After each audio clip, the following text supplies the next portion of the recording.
After 1,000 sunrises on Mars, here's where NASA's Perseverance rover is exploring now.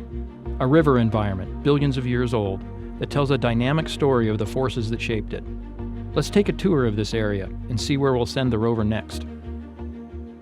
Perseverance is exploring Jezero Crater, where an ancient lake and river system once existed. If microbes ever lived here, signs of them could be preserved in these rocks. About 3.5 billion years ago, a river carved a canyon through the crater rim, filling the crater with water and depositing sand and rocks that formed a delta.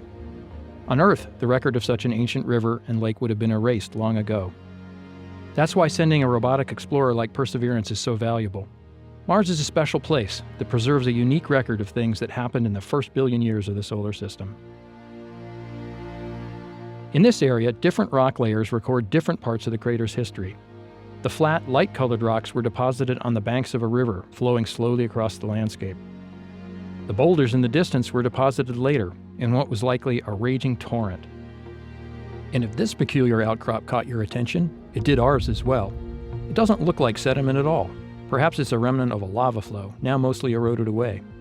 Lab equipment on Earth can accurately measure when a volcanic rock was formed, so if we can return a sample of this lava to Earth in the future, we may know when and for how long water flowed into Jezero.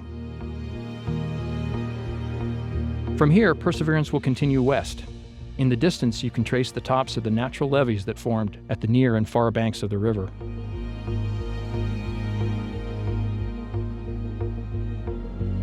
The rover will pass this area on its way upstream, continuing toward this spot where the river carved through the crater wall. You can see the canyon on the horizon here.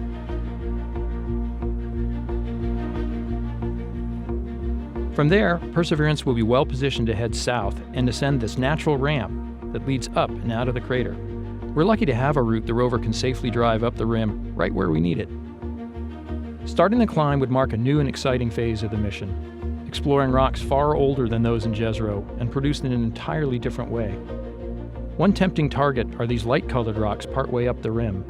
They may have interacted with hot water in a hydrothermal environment, another exciting place to hunt for evidence of past life.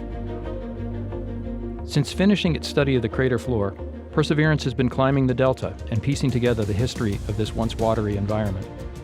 We've come a long way in nearly 3 years of exploring and collecting samples, but there's still so much more to investigate. Follow the journey at mars.nasa.gov/perseverance.